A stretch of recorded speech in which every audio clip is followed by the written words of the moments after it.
প্রতি মাসের 1 তারিখ আমি মানি রিকোয়েস্ট পাঠায় দেবো, ওস্তাদারে কবি অ্যাকসেপ্ট করে দিতে। সেলফিন অ্যাপের মাধ্যমে যে কোনো প্রয়োজনে মানি রিকোয়েস্ট পাঠান আপনার পরিচিত জনের কাছে, যতবার খুশি। সেলফিন, আগামীর ব্যাংকিং। স্বাস্থ্য বৃহৎ সম্পদ, সকলেই তা জানে। দিনরাত ছুটি তবু অর্থের পিছনে।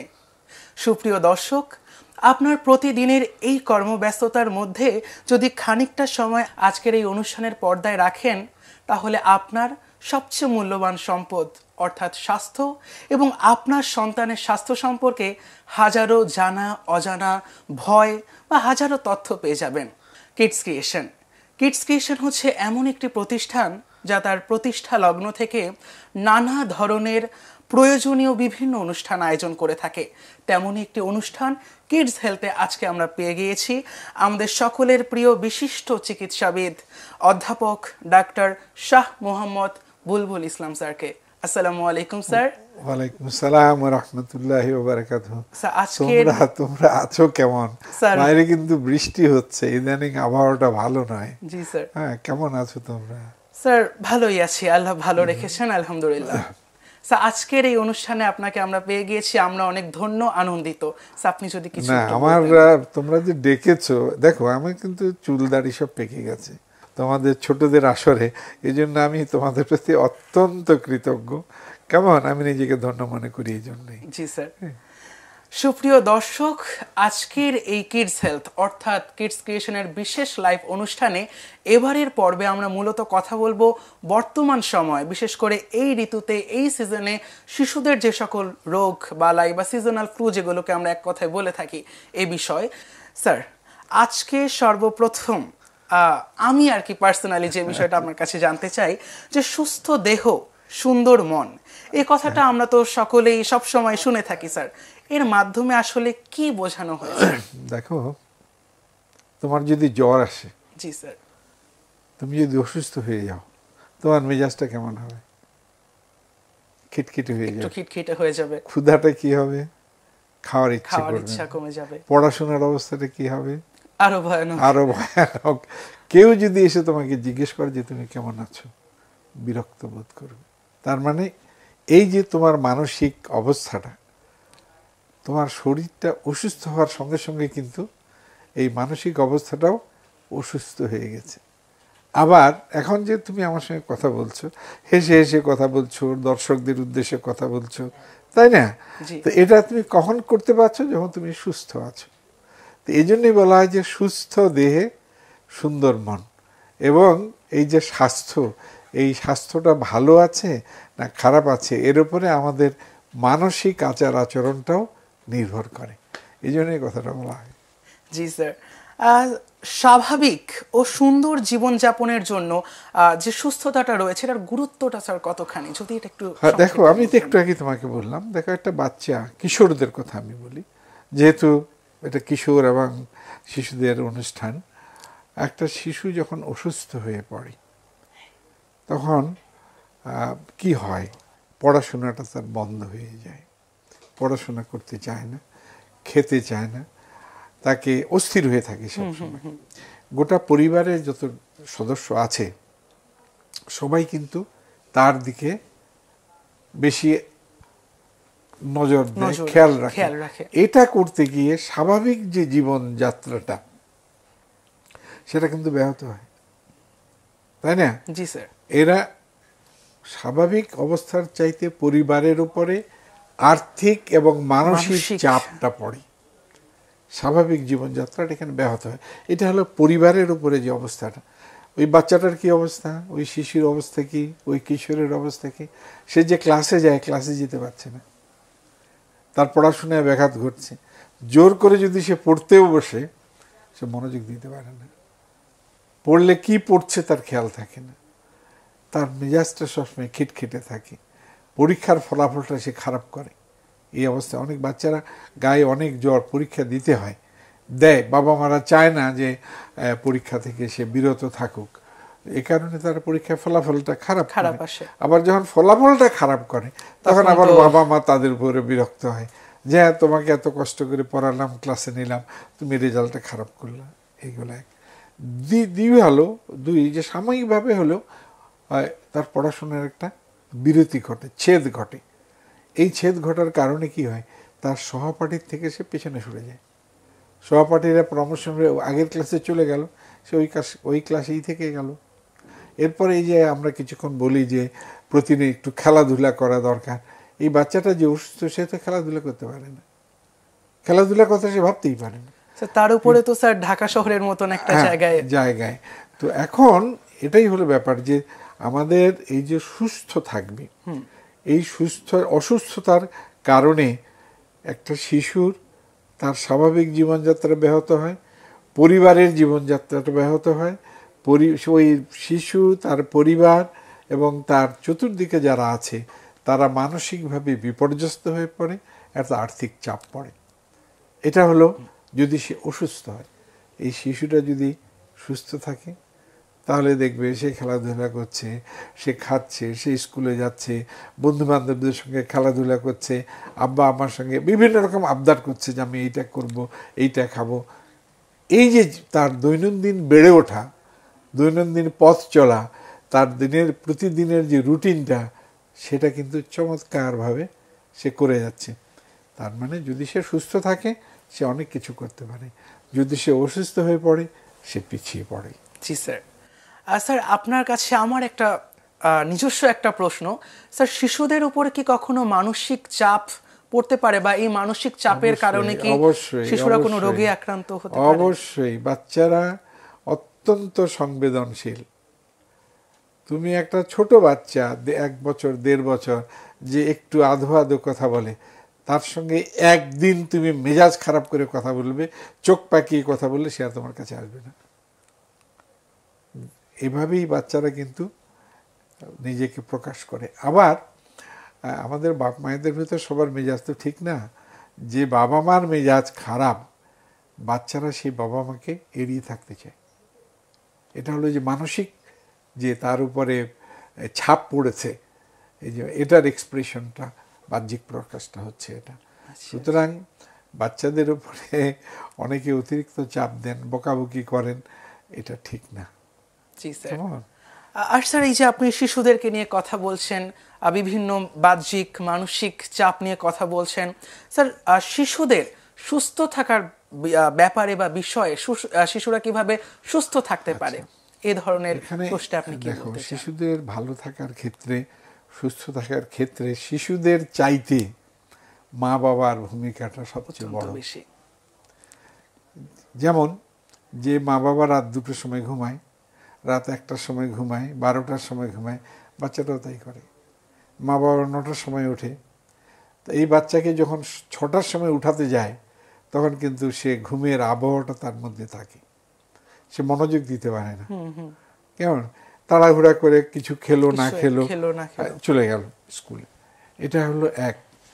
2 নম্বর হলো এই জন্য বাবারা বিশেষ করে যদি ভোরবেলা ওঠেন, নিজেরা নামাজ পড়েন, বাচ্চাটাকে নামাজের জন্য ডাকলেন, তাকে সঙ্গে নিয়ে মসজিদে গেলেন, এইটার ভিতরে কিন্তু এটা শৃঙ্খলা আছে, শৃঙ্খলা, জীবনের শৃঙ্খলা আছে। এখন স্কুলে যাওয়ার সময় মায়েরা কি করে, মায়েরা সময় পায় না যে বাচ্চার জন্য একটা নাস্তা তৈরি করতে, কারণ তারা তো দেরি করে ওঠেন। তাড়াহুড়া করে ঘরে কিছু ফাস্ট ফুড আছে ফ্রিজে, এনে গরম করে নিয়ে চলে গেলেন, বাচ্চাকে যেতে যেতে রাস্তায় খাওয়ালেন।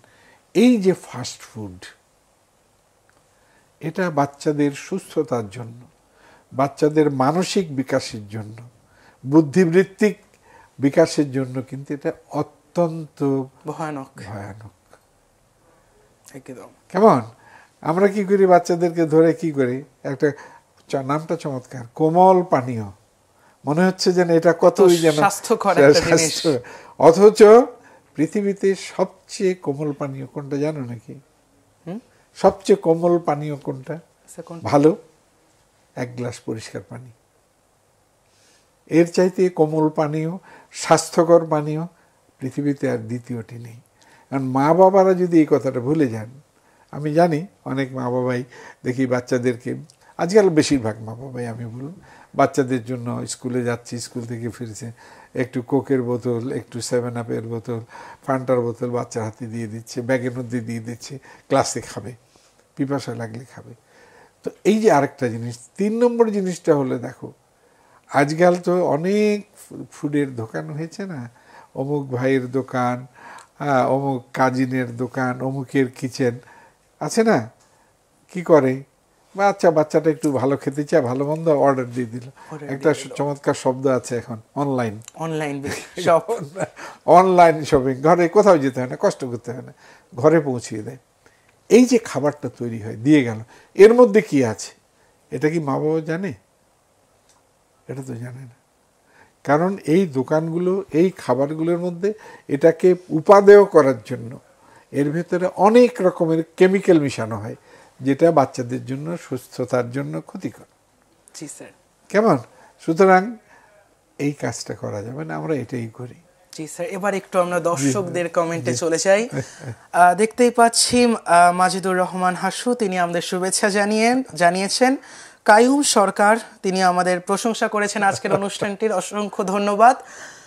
অনেক দর্শকই প্রশ্ন করছেন যে সুস্থতার নিরিখে আমাদের শিশুদের বিশেষ করে বলেন বা বড়দের ক্ষেত্রেও কি ধরনের খাদ্য গ্রহণ করা মঙ্গলজনক? চমৎকার, এটা একটা খুবই চমৎকার এবং সময় উপযোগী একটি প্রশ্ন এবং অত্যন্ত গুরুত্বপূর্ণ একটা প্রশ্ন।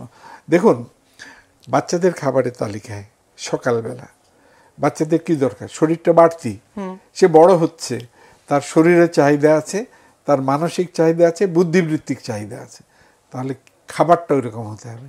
সকালের খাবার একটা সিদ্ধ ডিম, 1 গ্লাস দুধ, একটা কলা, সঙ্গে একটা হয়তো রুটি থাকলো, একটু বাটার দিলেন। এটা আপনাকে কিন্তু বাচ্চাটাকে সারাদিনের জন্য রাখবে, সুস্থ সবল এবং কর্মক্ষম রাখবে, সে ক্লান্ত হবে না। কেমন? দুপুরে খাবারের সঙ্গে আমরা যেহেতু ভাত খেতে ভালোবাসি, ভাত দিলেন, কিন্তু ভাতের সঙ্গে আপনি কি দিবেন? প্রচুর সবজি দেবেন, বিভিন্ন রং বেরঙের সবজিটা দেবেন। এটা হলো, এতে ভিটামিন আছে, এর মধ্যে খনিজগুলো আছে, এর মধ্যে কার্বোহাইড্রেট আছে, কোনো সবজির মধ্যে প্রোটিন আছে, এটা দেবেন। মাছ অথবা গোশত দেবেন। এটা দিয়ে একটা মিক্সচার হতে হবে।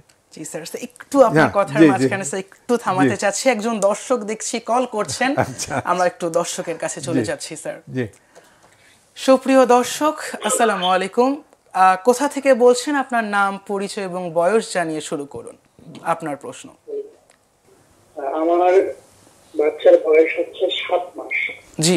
কোন ধরনের খাবারগুলো শিশুদের জন্য বিশেষ করে চোখের দৃষ্টি শক্তি এবং মেধার? বুঝতে পেরেছি। জি, আপনাকে অনেক ধন্যবাদ। আপনার ছোট্ট শিশুর জন্য আমাদের দোয়া রইল। আপনি যে আপনার শিশুর ব্যাপারে অত্যন্ত খেয়ালি, এটা আমরা বুঝতে পারছি। আপনার এই বাচ্চাকে এই বয়সে 7 মাস, তো তাকে খিচুড়ি দেবেন, খিচুড়ি।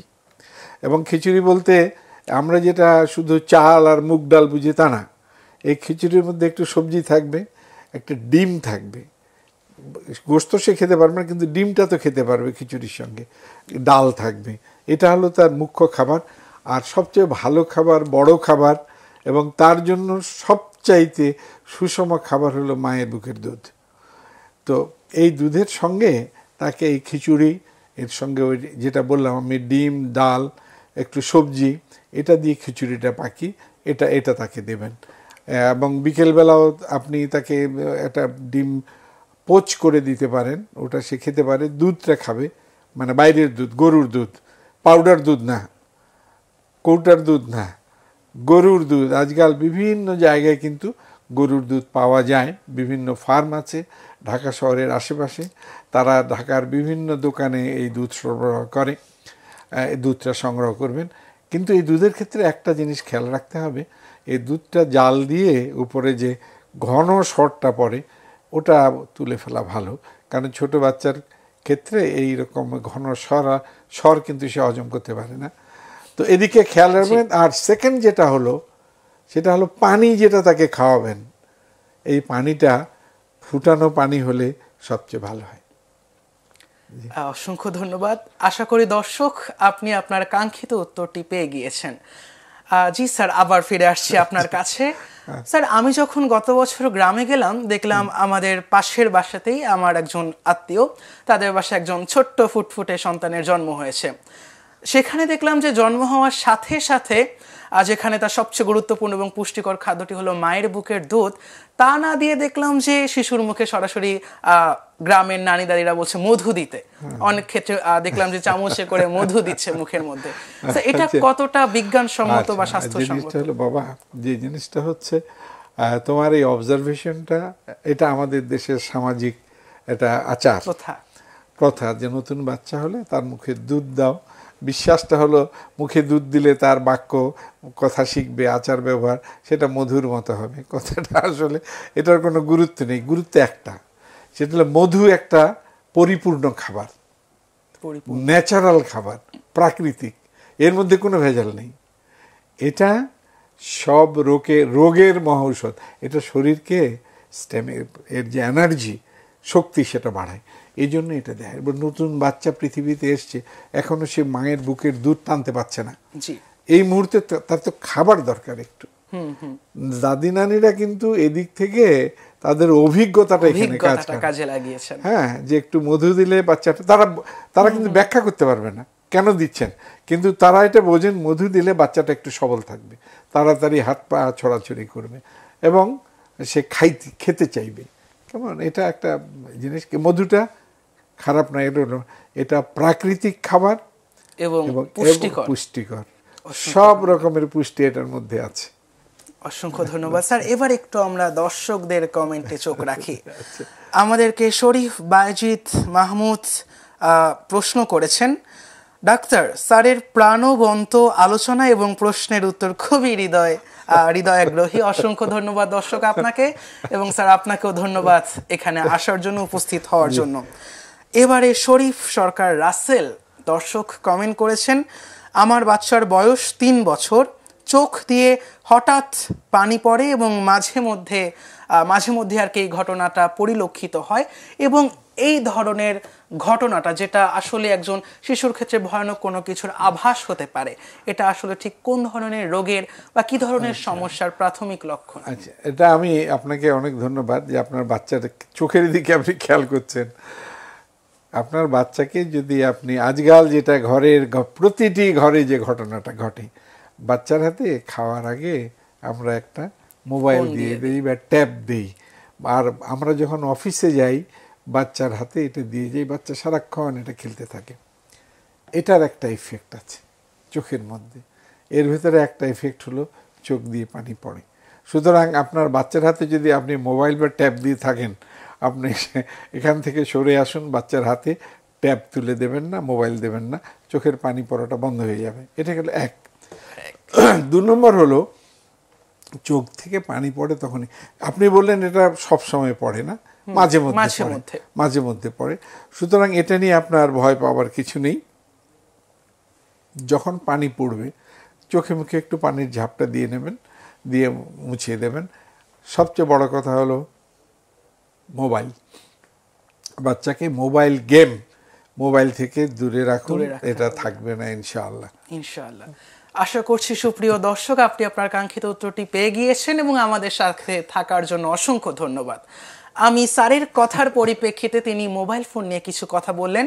সমগ্র বাংলার দর্শক সহ সমগ্র পৃথিবীর যে যেখান থেকে দেখছেন প্রত্যেকজনকে একটি কথা আমার পক্ষ থেকে বলছি, এই যে খানিকটা সময় বিশ্রাম এবং পরিশ্রান্তির জন্য সন্তানের হাতে এই মোবাইল ফোনটা যে আমরা দিয়ে দিচ্ছি, বা আমাদের বাবা মারা যে দিয়ে দিচ্ছেন, এই কিছুটা বিশ্রাম এবং কিছু সময়ের পরিশ্রান্তির জন্য সন্তানের সুদূর এবং উজ্জ্বল ভবিষ্যৎ নষ্ট করাটা হয়তোবা আসলে অত্যন্ত ভয়ানক একটি সিদ্ধান্ত, এবং এর ফলাফল অত্যন্ত ভয়ানক, যার কিছুটা এবং প্রাথমিক লক্ষণ সম্পর্কে স্যার আমাদের আভাস দিয়েছেন, এবং পরবর্তীতে এ সম্পর্কে আমরা আরো ব্যাপক আলোচনা করব ইনশাআল্লাহ। এবারের প্রশ্ন স্যার, ছোটদের জীবনের অভ্যাস, মানে ছোটবেলা থেকে গড়ে ওঠা, আমরা কিভাবে সুস্থভাবে নিশ্চিত করতে পারি? একটা জিনিস হলো অভ্যাস, কথাটা বলেছো তুমি। অভ্যাস মানুষকে নিয়ন্ত্রণ করে, অভ্যাস মানুষকে সামনে এগিয়ে যাওয়ার ক্ষেত্রে সাহায্য করে। ভালো অভ্যাস থাকলে সে এগিয়ে যাবে, খারাপ অভ্যাস থাকলে সে পিছিয়ে যাবে। এটা হলো অভ্যাসের একটা যে প্রভাব বাচ্চাদের জীবনে।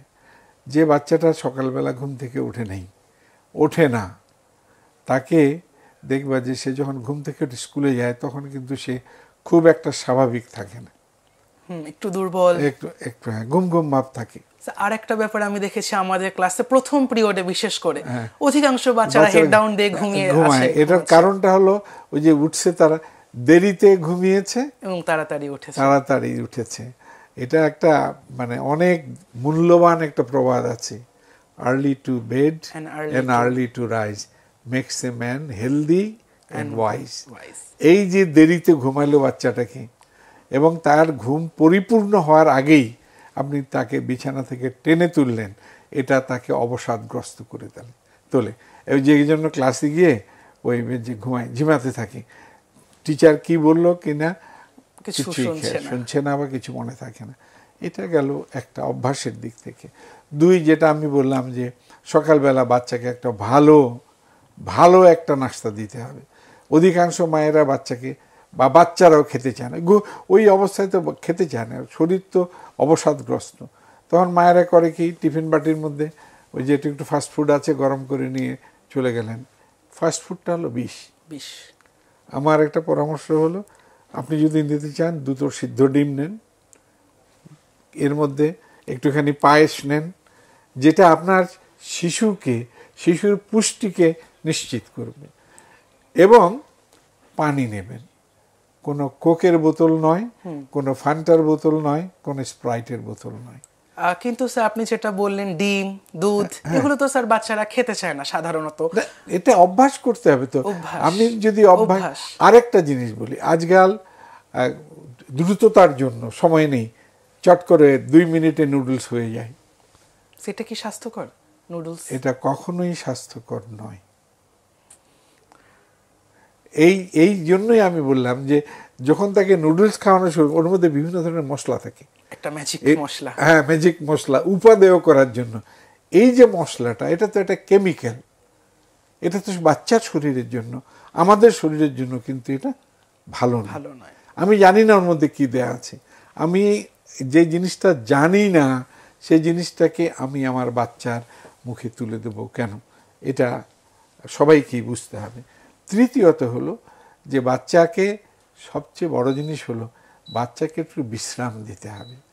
তার দিনের রুটিনে 1 ঘন্টা মিনিমাম তার একটু খেলাধুলার ব্যবস্থা করতে হবে।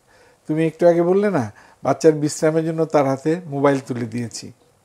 মোবাইলে কিন্তু এগেইন তার ব্রেন কিন্তু এনগেজ হয়ে গেল, কাজই করছে, ব্রেন কাজ করছে, কিন্তু তাকে সুস্থ রাখার জন্য, তাকে প্রাণবন্ত রাখার জন্য, সৃষ্টিধর্মী রাখার জন্য, তার স্মরণ শক্তির বিকাশের জন্য দরকার হলো একটা বিশ্রাম। শারীরিক যদি সে ব্যায়াম করে, খেলাধুলা করে, তাহলে কি হবে? শরীর কিন্তু বেশি যেগুলো খাদ্যের উপাদান আছে শরীরে কাজে লাগে সেগুলোকে গ্রহণ করবে। এখন তো তুমি একটা কথা একটু আগে বলেছো, ঢাকা শহরে খেলার জায়গা নেই। এক্ষেত্রে আমার যেটা পরামর্শ সেটা হচ্ছে যে আজকাল ওই দরজার সঙ্গে বাস্কেটবলের নেট লাগিয়ে দেন, বাচ্চাটাকে ওখানে খেলতে দেন, আধা ঘন্টা সে বাস্কেটবল নিয়ে খেলবে। এখানে যেটা হবে, তার শরীর কিন্তু ক্লান্ত হবে, শরীরে ঘাম ঝরবে, ক্ষুধা বাড়বে, ঘুম ভালো হবে, তার স্মরণশক্তি, মনোযোগ দুটোই কিন্তু বেড়ে যাবে। এটা হলো যে বাচ্চাকে শারীরিক পরিশ্রম করার অভ্যাসটা করাতে হবে।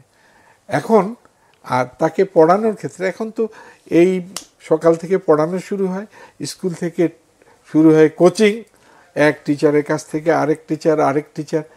দয়া করে এটা করবেন না, এতে বাচ্চা অবসাদগ্রস্ত হয়ে পড়ে। বাচ্চার নিজের যে সৃষ্টিধর্মী চেতনা, চিন্তা, এটা সে হারিয়ে ফেলে। কারণ টিচার বলছে মুখস্থ করতেছে, মুখস্থ করে যাচ্ছি, এটা দিয়ে কিন্তু সে বেশি দূর এগিয়ে যেতে পারে না। সুতরাং এই যে অভ্যাসগুলো, সকালে ঘুম থেকে উঠবে, ফজরের নামাজ পড়লো, বাবার সঙ্গে একটু হাঁটলো, তারপর একসঙ্গে নাস্তা খেলো, নাস্তা খাওয়ার হয়তো আধা ঘন্টা পরে সে স্কুলের জন্য বেরোলো। এই যে সকালের এই সময়টাকে, এইটাকে আপনাদেরকে ব্যালেন্স করতে হবে অভিভাবকদের। আর বিকেলে বাচ্চাকে একটু খেলার সুযোগ করে দিতে হবে। একদিন সপ্তাহে হলেও বাচ্চাকে নিয়ে বাইরে বেরোতে হবে। বাচ্চা পৃথিবীটাকে দেখবে, পরিবেশটাকে দেখবে, সমাজটাকে চিনবে।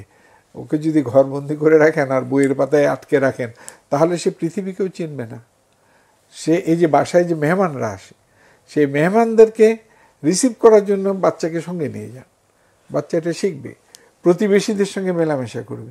তো এটা হলো স্বাভাবিক জীবন। এই জীবন থেকে বাচ্চাকে আমরা সরিয়ে ফেলছি। এটা বাচ্চাদের জন্য, বাচ্চাদের এই অভ্যাসগুলোর জন্য বাচ্চার যে ভবিষ্যতে বড় হবে, এটা হতে পারে না, এটা বাধাগ্রস্ত হয়। অসংখ্য ধন্যবাদ স্যার, অত্যন্ত মূল্যবান কথা বলছেন আমাদের স্যার। অনুষ্ঠান চলছে জমজমাট দর্শকদের সাথে, অসংখ্য মানুষদের সাথে, অসংখ্য তথ্যের সমৃদ্ধিতে। স্যার যেটা বললেন যে সন্তানকে নিয়ে বাহিরে যাওয়া উচিত, ঘুরতে যাওয়া উচিত, আমাদের স্কুলের বায়োলজি ম্যাম উনিও সবসময় বলেন যে সন্তানকে প্রকৃতিতে ছেড়ে দাও, প্রকৃতি তোমার সন্তানকে জ্ঞানী করে দিবে। অবশ্যই। গ্রামের একটা বাচ্চা, সে কি সুইমিং পুলে গিয়ে সাঁতার শেখে? জি স্যার।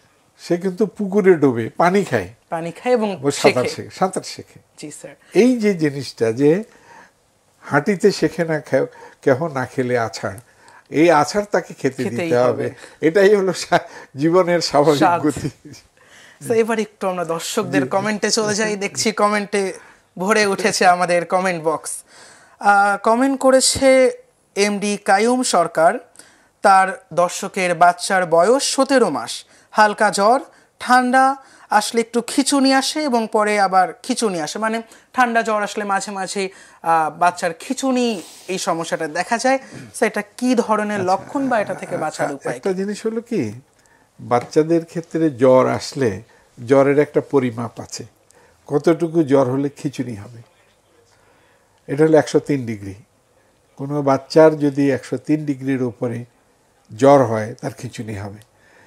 এখন এটা ঠেকানোর রাস্তাটা হলো, বাচ্চাটার জ্বর হচ্ছে কেন, আপনি সেটা আগে ঠিক করেন। আর এটা ঠিক করার জন্য বলছেন সর্দি লেগেছে, তার মানে বাচ্চাকে ঠান্ডা লেগেছে।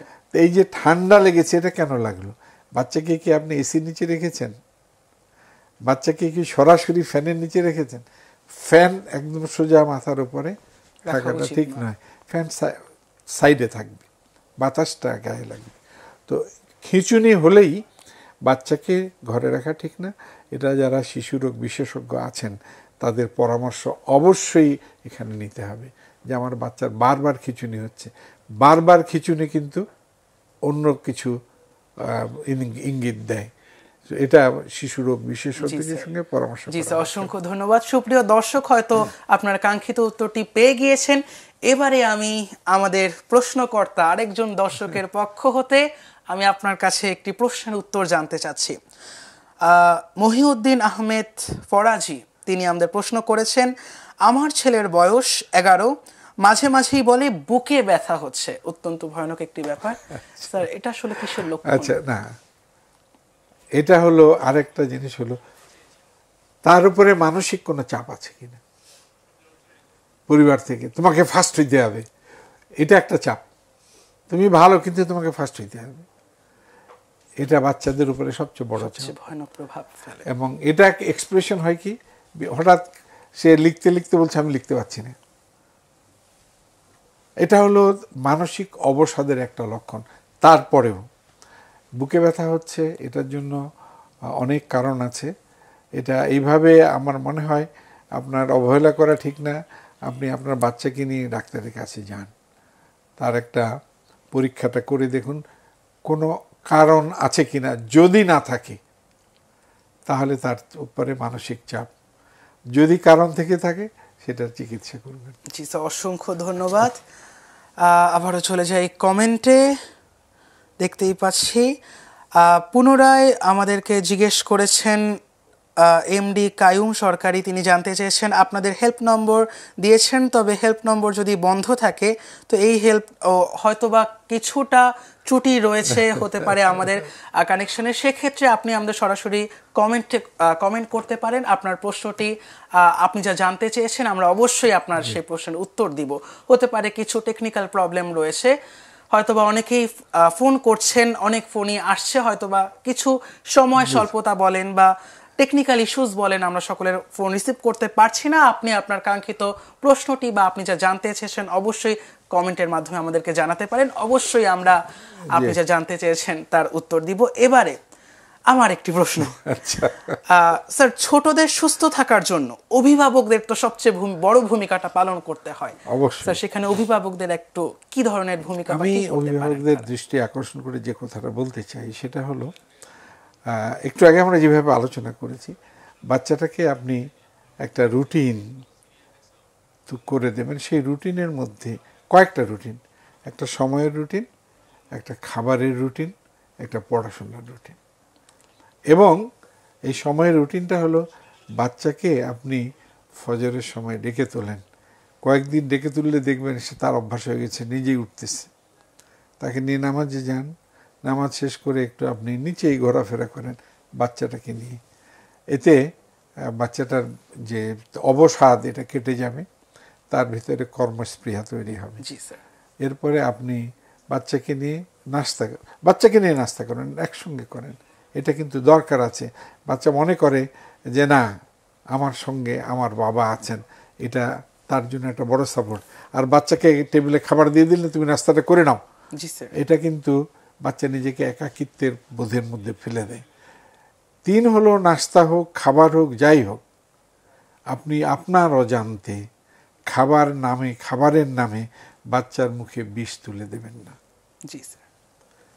একটু আগে আমরা যেটা বললাম, আপনার দোকানের খাবার, ফাস্ট ফুড, কোমল পানীয় নামক বিষাক্ত পানীয়, এর থেকে বাচ্চাটাকে দূরে রাখবেন।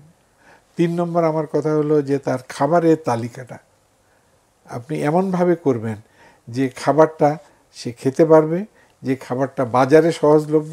আমি একটা উদাহরণ দিই। আপনারা বাচ্চাকে আঙ্গুর খাওয়ান, অনেকেই আপেল খাওয়ান, আবার কমলা লেবু খাওয়ান। আমি খাওয়াতে তো নিষেধ করি না, আপনার সক্ষমতা আছে আপনি খাওয়াবেন। কিন্তু এই আঙ্গুরটা যে এসছে, আঙ্গুরটা তোলা হয়েছে আজকে থেকে 1-1.5 মাস আগে, এই আঙ্গুরটাকে একটা ওষুধ দিয়ে রাখা হয়েছে। আপনার বাচ্চাকে এই ওষুধটা খেয়ে তার রিয়াকশনটা কি হবে? আপেলটা একই অবস্থা, কমলা লেবু একই অবস্থা। অথচ আমি একটা আজকের উদাহরণ দিই, 1 কেজি সবুজ আপেলের দাম এখন 600 টাকা। তাহলে স্যার এর বিকল্প আমার দেশে এখন পেয়ারা আছে। পেয়ারা এবং আপেল একই জিনিস, বরঞ্চ আপেলের চাইতে বেশি খাদ্যপ্রাণ, পুষ্টি পেয়ারার মধ্যে আছে। 1 কেজি পেয়ারার দাম কত? 80 টাকা। আপনি 600 টাকা দিয়ে 1 কেজি আপেল কিনবেন না 80 টাকা দিয়ে আপনি 1 কেজি পেয়ারা কিনে আপনার বাচ্চাকে খাওয়াবেন? দেশীয় স্বাস্থ্যকর সম্পদ গ্রহণ করা, প্রাকৃতিক। এটার মধ্যে তো কোনো প্রিজারভেটিভ নেই। 2 নম্বর কথা, আপনি কমলা খাওয়াচ্ছেন, 1 কেজি কমলা এখন কত? 550 টাকা। ভাই রে, 100 টাকা দিয়ে আমি একটা জাম্বুরা পেতে পারি। দুটো একই জিনিস। অথচ একটা জাম্বুরাতে প্রায় 100 কমলা লেবুর প্রাণ শক্তি আছে। আপনি এটা জুস খাওয়ান। আরেকটা কথা বলে দিই, আমরা জুসের কথা বললেই বাজার থেকে জুস কিনে দিই। আপনি ঘরে জুস বানান, ঘরের তৈরি জুস। এইটা ফ্রেশ, এটার মধ্যে কোনো রাসায়নিক নেই, কোনো কেমিক্যাল নেই। এটা সবার জন্য, শুধু বাচ্চার জন্য নয়, সবার জন্য এটা হলো সহজ পাচ্য এবং সহজেই এটা শরীরে চলে যায়। এর যে প্রাণ শক্তিগুলো এটা শরীর গ্রহণ করে। আমি বিকেলের খাবারটা হলো ওইভাবেই দিন।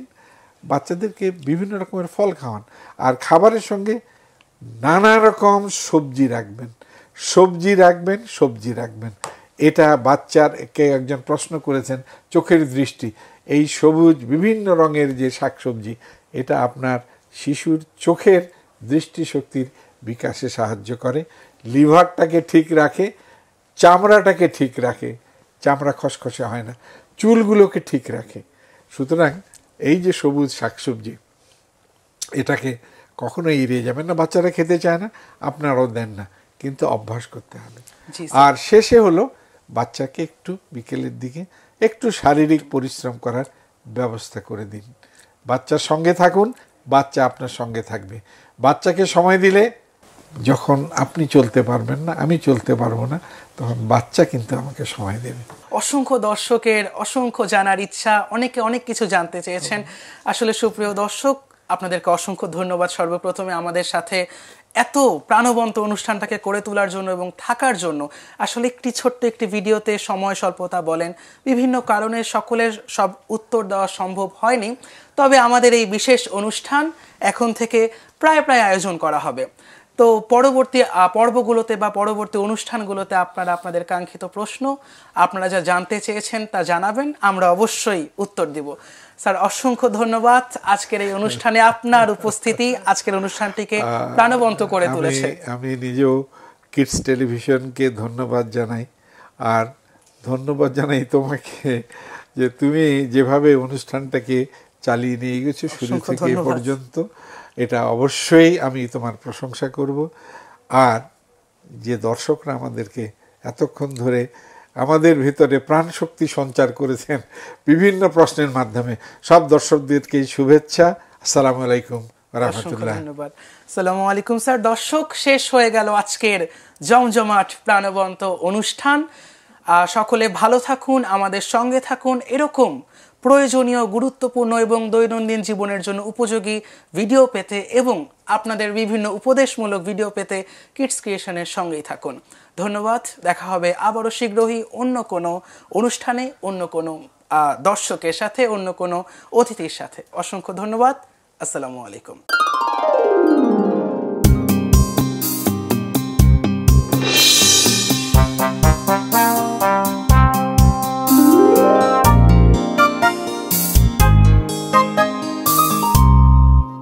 পাসপোর্ট, ট্যাক্স, ভ্যাট, গাড়ি রেজিস্ট্রেশন সহ 196 ধরনের সরকারি সেবার পেমেন্ট করতে পারবেন সেলফিনের মাধ্যমে। সেলফিন, আগামীর ব্যাংকিং। খালাম্মা, আমি আপনার মোবাইলে সেলফিন ইনস্টল করে দিতেছি। আপনার গোপন পিন নাম্বার দিয়া আপনার রেমিটেন্সের টাকা আপনি নিজেই জমা করতে পারবেন। সেলফিন, আগামীর ব্যাংকিং। For more updates,